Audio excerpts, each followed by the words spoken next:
Damai sejahtera Allah yang melampaui segala akal akan memelihara hati dan pikiranmu dalam Kristus Yesus. Kita berdoa. Saat ini kami mau mendengarkan firman-Mu Bapa. Berkati hamba-Mu dan berkati jemaat-Mu. Sehingga firman yang akan disampaikan menjadi berkat bagi kami semua yang akan mendengarkannya saat ini. Dalam nama Yesus kami berdoa. Amin.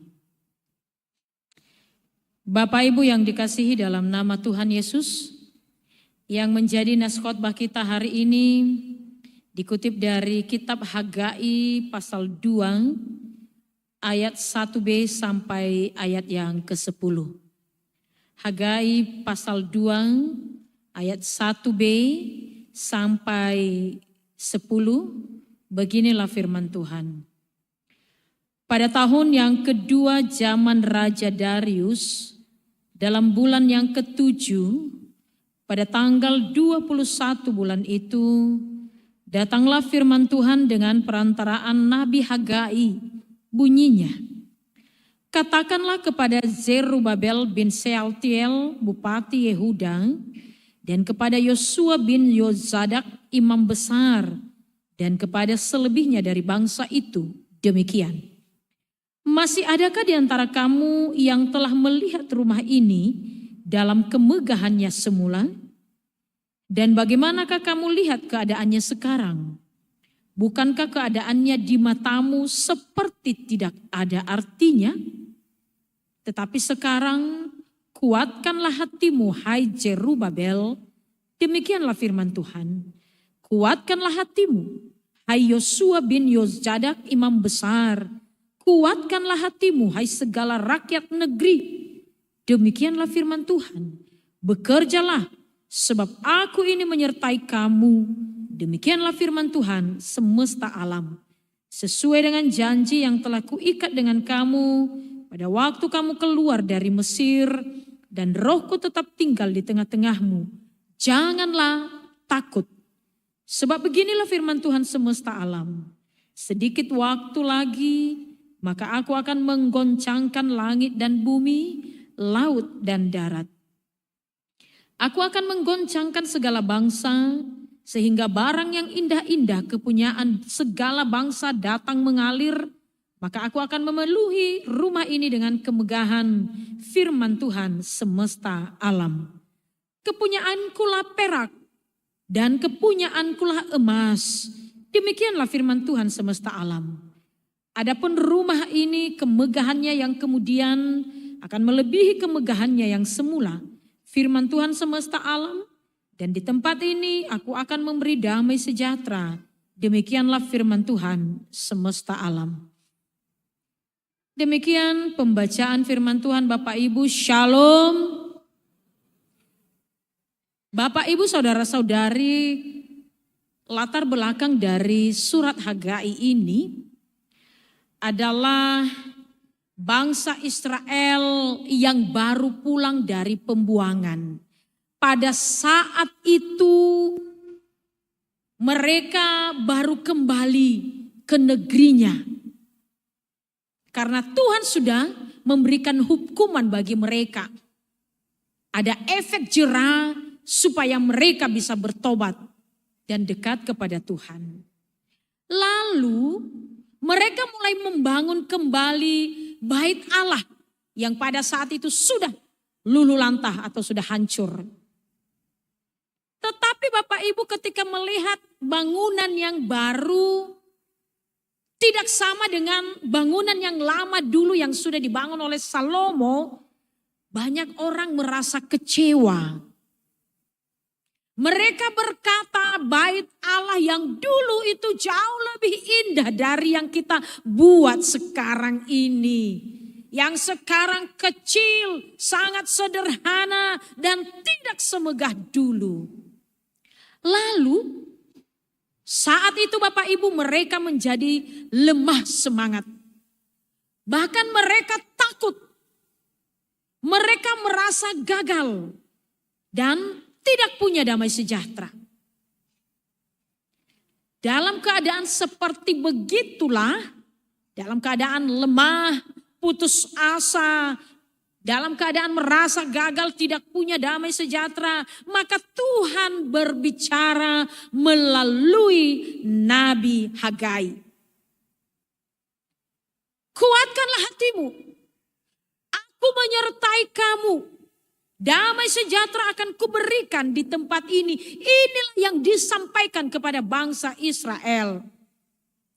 Bapak, Ibu, saudara-saudari, dari nas firman Tuhan ini ada beberapa poin yang mau saya sampaikan kepada kita. Yang pertama, bahwa Tuhan itu mengerti kekecewaan umatnya. Dia tahu kekecewaan apa yang kita alami saat ini.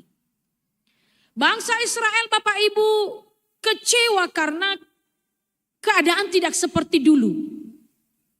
Harapan tidak sesuai kenyataan. Dan mereka membandingkan masa lalu dengan masa sekarang. Mungkin hal yang sama menghampiri kehidupan kita. Walaupun beda masa. Mungkin kita merasa dulu hidup ini terasa enak sekali, terasa lebih baik sekali. Bahkan dulu keuangan baik-baik saja, sekarang benar-benar kanker, kantong kering. Dulu mungkin keluarga kita rukun-rukun saja, tapi sekarang ada banyak masalah yang datang silih berganti dalam keluarga. Dulu keluarga damai sekali, tidak ada percekcokan. Tapi semakin lama semakin kesini, tahun berganti. Kenapa makin banyak masalah ya dalam keluarga saya? Atau Bapak Ibu, dulu pekerjaan kita, usaha kita lancar-lancar saja. Sekarang penuh dengan tekanan. Bisa jadi sedang terjadi, sedang bergejolak di dalam kehidupan kita. Atau di dalam pikiran kita, dulu kita kuat, kenapa sekarang lemah? Sering orang berkata, dulu tahu begini-begini saya ini ya, begini-begini saya sakit-sakitan, sekarang sudah tua rempong. Dulu itu ketika pada masanya, saya itu luar biasa loh. Kekuatan saya melebihi kekuatanmu. Bahkan saya bisa mengangkat 7 orang sekaligus dengan rata-rata 80 kilo. Bayangkan bagaimana kekuatan saya. Tapi sekarang saya memang lemah karena sakit-sakitan. Mungkin dulu kita sehat-sehat ya. Sekarang kita digerogoti dengan masalah sakit penyakit. Lalu kita berkata dalam hati, Bapak Ibu, kenapa hidupku sekarang tidak seperti dulu. Sama seperti bangsa Israel yang pada saat itu mengatakan, kenapa kehidupan kita saat ini tidak seperti dulu sebelum kita dibuang ke negeri orang. Saudara yang terkasih dalam Kristus Yesus, apa yang Tuhan perbuat bagi bangsa Israel? Dia tidak marah Bapak Ibu. Dia tidak mengutuk mereka. Justru Tuhan di tengah-tengah ketidakberdayaan, kelemahan mereka, Ia menguatkan. Dari firman Tuhan ini Ia mengatakan, kuatkanlah hatimu, jangan takut, aku menyertai kamu.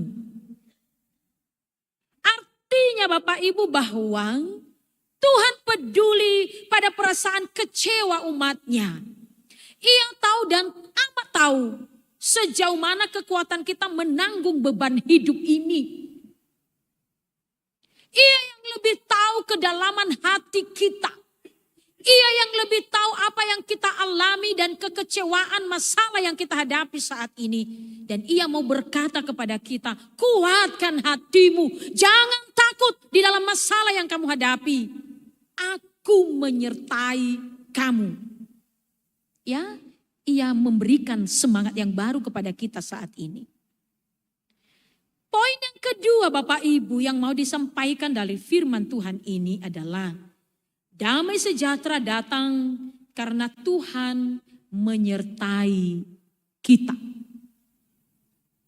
Dalam firman Tuhan ini ada 3 kali Tuhan berkata kepada Hagai untuk disampaikan ya kepada bangsa Israel. Kuatkanlah hatimu, kuatkanlah hatimu, kuatkanlah hatimu. Kenapa berulang-ulang kata ini diucapkan oleh Tuhan Bapak Ibu?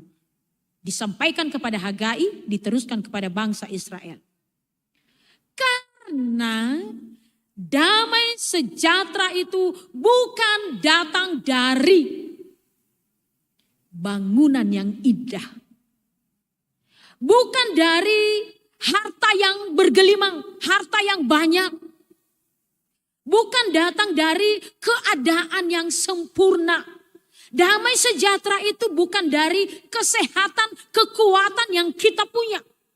Damai sejahtera itu bukan datang dari kesuksesan kita dalam karir.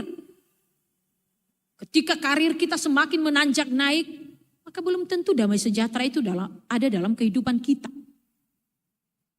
Bapak Ibu saudara-saudari, justru ada orang yang terkadang jabatannya semakin naik ke atas, usahanya lancar jaya, dia sehat-sehat saja, tapi terkadang tidak merasakan damai sejahtera.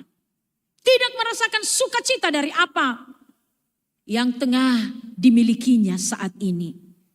Malah kadang makin pusing dan seakan kebahagiaan itu tidak menimpa atau tidak memengaruhi kehidupannya. Dan rupanya Bapak Ibu dari firman Tuhan pada malam hari ini, damai sejahtera yang sesungguhnya itu adalah dari hadirat Tuhan. Bukan dari dunia ini. Aku menyertai kamu, demikianlah firman Tuhan semesta alam di ayat yang keempat. Artinya bahwa damai sejahtera itu ketika dia menyertai kehidupan kita Bapak Ibu. Jika Tuhan menyertai, maka ini ada hubungannya dalam kehidupan. Jika Tuhan menyertai kita Bapak Ibu, rumah sederhana bisa penuh dengan kedamaian. Pekerjaan yang berat bisa dijalani dengan tenang.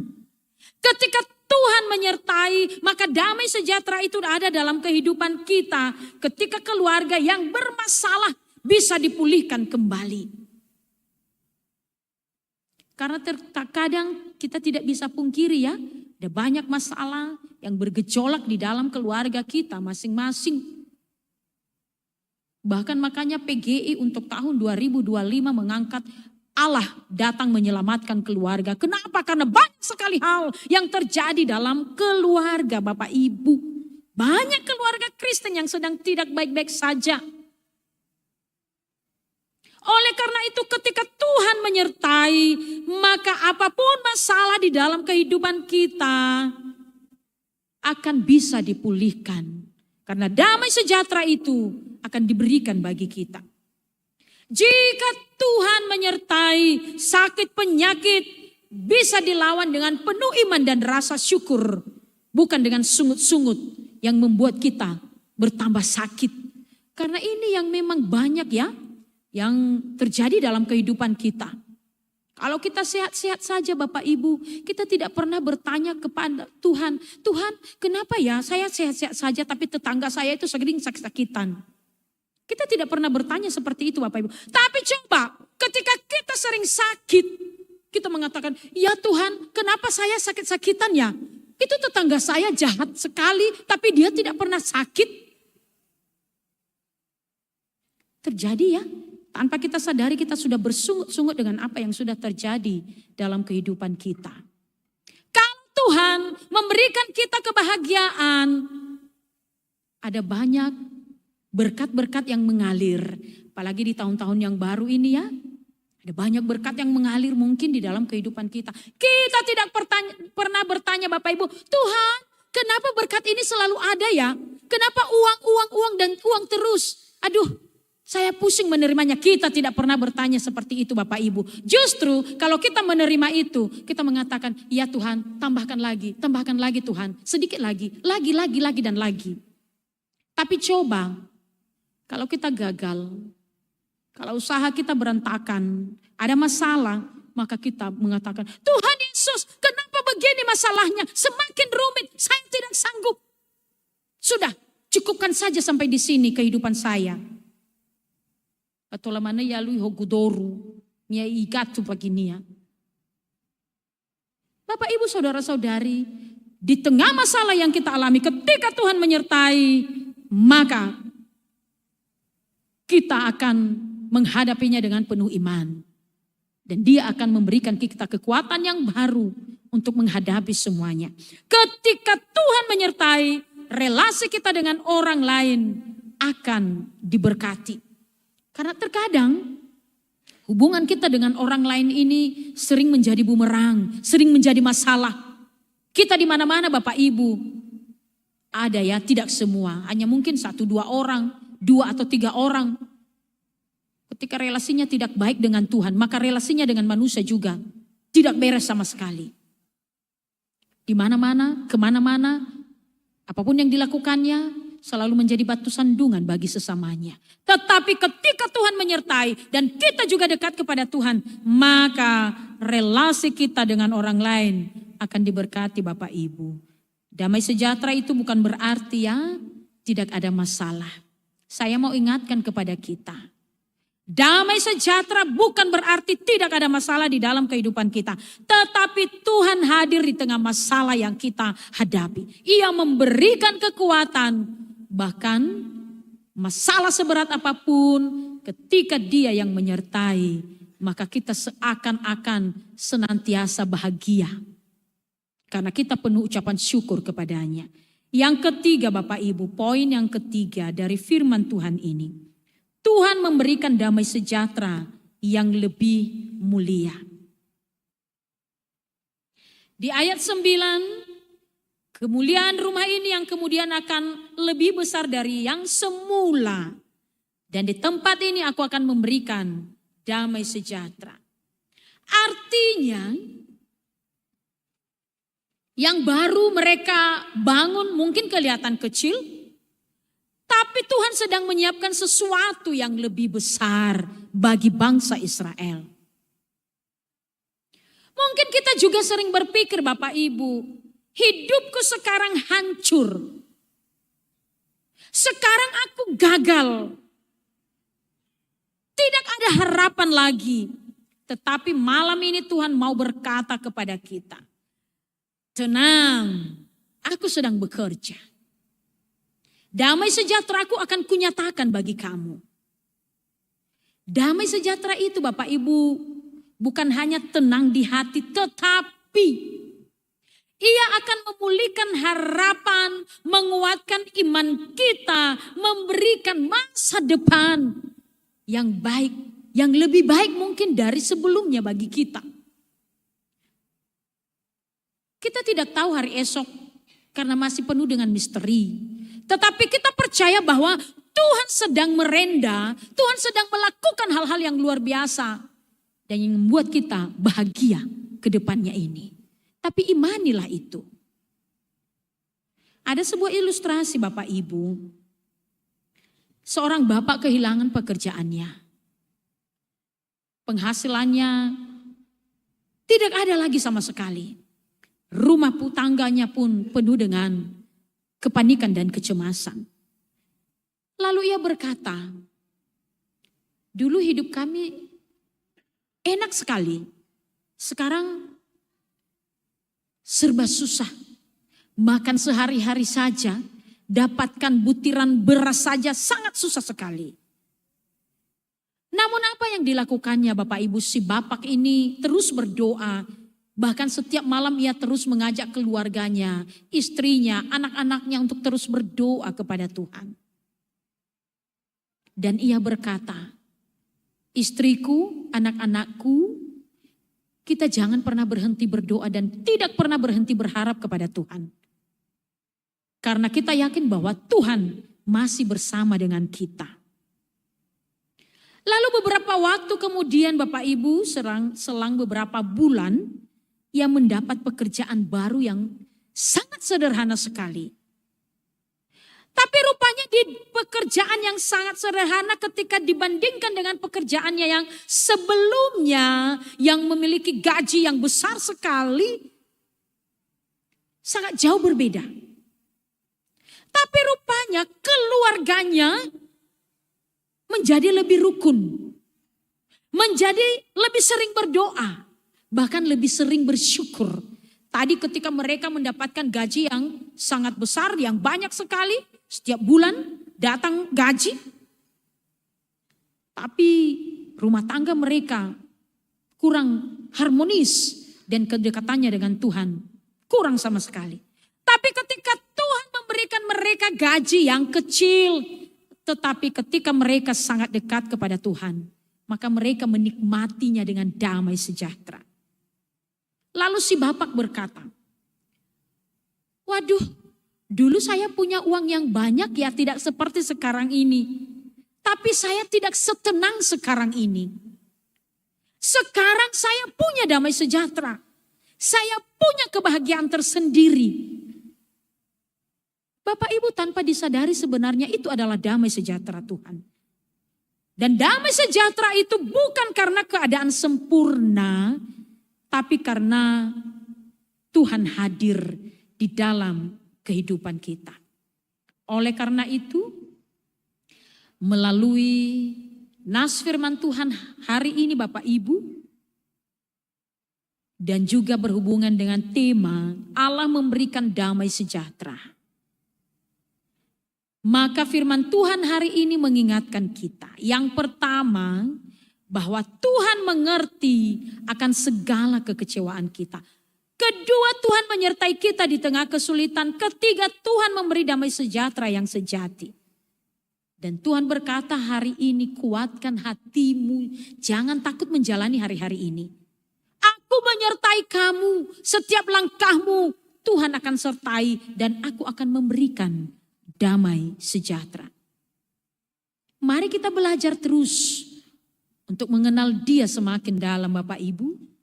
Tidak hanya melihat keadaan, tapi percaya pada penyertaan Tuhan. Kita tetap setia walau hidup belum seperti yang kita harapkan. Dan carilah damai sejahtera dari Tuhan, bukan dari dunia ini. Tuhan Yesus memberkati. Yang menjadi ayat hafalan kita malam ini, Roma 15 ayat 13a. Semoga Allah sumber pengharapan memenuhi kamu dengan segala sukacita dan damai sejahtera dalam iman kamu. Mari kita bersama-sama. Semoga Allah sumber pengharapan memenuhi kamu dengan segala sukacita dan damai sejahtera dalam iman kamu. Tuhan Yesus memberkati. Kita berdoa.